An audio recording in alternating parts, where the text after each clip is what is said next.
Baik, selamat malam saya ucapkan kepada seluruh teman-teman yang hadir pada perkuliahan malam hari ini dan juga kepada Bapak Iketut Sunarwijaya SE MSI selaku dosen pengempu mata kuliah akuntansi sektor publik.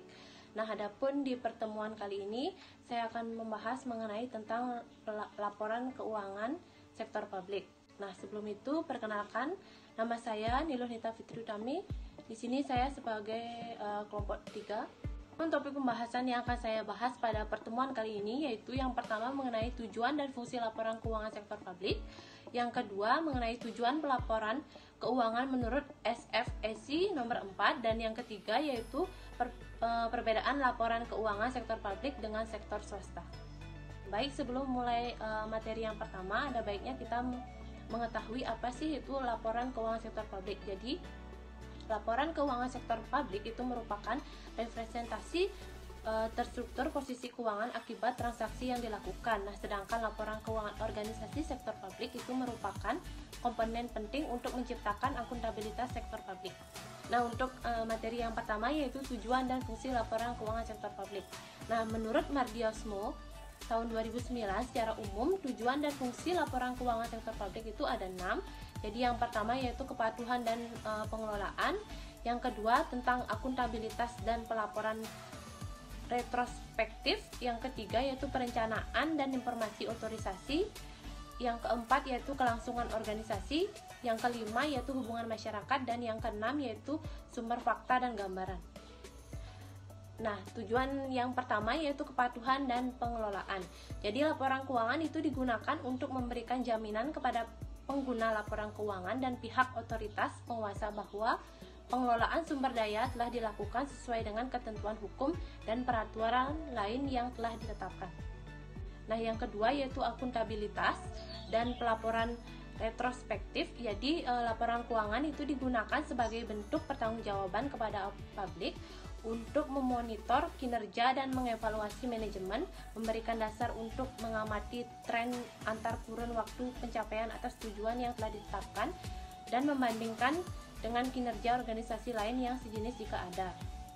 Nah, yang ketiga yaitu perencanaan dan informasi otorisasi. Jadi laporan keuangan itu berfungsi untuk memberikan dasar perencanaan kebijakan dan aktivitas di masa yang akan datang.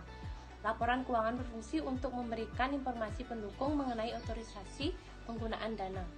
Nah, tujuan yang keempat yaitu kelangsungan organisasi. Jadi laporan keuangan itu berfungsi untuk membantu pembaca dalam menentukan apakah suatu organisasi atau unit kerja dapat meneruskan menyediakan barang dan jasa atau pelayanan di masa yang akan datang. Nah, tujuan yang kelima yaitu hubungan masyarakat, yang dimana laporan keuangan berfungsi sebagai alat komunikasi dengan publik dan pihak-pihak lain yang berkepentingan. Sedangkan tujuan yang terakhir yaitu sumber fakta dan gambaran. Jadi laporan keuangan itu bertujuan untuk memberikan informasi kepada berbagai kelompok kepentingan yang ingin mengetahui organisasi secara lebih mendalam. Nah, materi yang kedua yaitu mengenai tujuan laporan keuangan menurut SFEC nomor 4. Jadi Financial Accounting Standard Board atau FASB tahun 1960 itu mengeluarkan Statement of Financial Accounting Concept nomor 4 atau disingkat dengan SFAC nomor 4, yaitu mengenai tujuan laporan keuangan untuk organisasi non-bisnis atau nirlaba. Jadi tujuan laporan keuangan menurut SFAC nomor 4 itu ada 7. Jadi yang pertama yaitu memberikan informasi yang bermanfaat bagi penyedia dan calon penyedia sumber daya, serta pemakai dan calon pemakai lainnya dalam pembuatan keputusan yang rasional mengenai alokasi sumber daya organisasi. Nah, yang kedua yaitu memberikan informasi untuk membantu para penyedia dan calon penyedia sumber daya, serta pemakai dan calon pemakai lainnya dalam menilai pelayanan serta kemampuan untuk melanjutkan memberi pelayanan tersebut. Nah, yang ketiga yaitu memberikan informasi yang bermanfaat bagi penyedia dan calon penyedia sumber daya, serta pemakai dan calon pemakai lainnya dalam menilai kinerja manajer organisasi non-bisnis atas pelaksanaan tanggung jawab, pengelolaan, serta aspek kinerja lainnya. Nah, yang keempat yaitu memberikan informasi mengenai sumber daya ekonomi, kewajiban, dan kekayaan bersih organisasi, serta pengaruh dari transaksi, peristiwa, dan kejadian ekonomi yang mengubah sumber daya dan kepentingan sumber daya tersebut. Nah, yang kelima yaitu memberikan informasi mengenai kinerja organisasi selama satu periode. Yang keenam yaitu memberikan informasi mengenai memperoleh dan membelanjakan kas, memperbelanjakan kas maksudnya.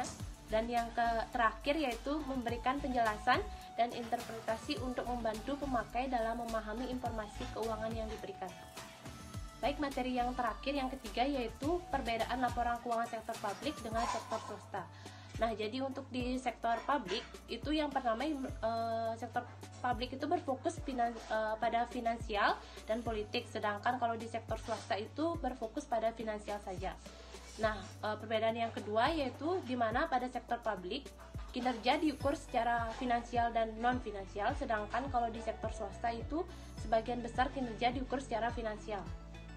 Nah, perbedaan yang ketiga yaitu yang dimana pada sektor publik pertanggungjawabannya itu kepada parlemen dan masyarakat luas, sedangkan kalau di sektor swasta itu pertanggungjawabannya hanya kepada pemegang saham dan kreditur saja.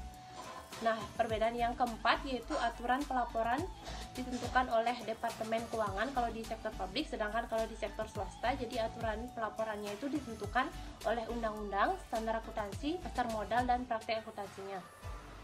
Perbedaan yang kelima yaitu kalau di sektor publik itu menggunakan basis cash accounting, sedangkan kalau di sektor swasta itu menggunakan basis accrual accounting.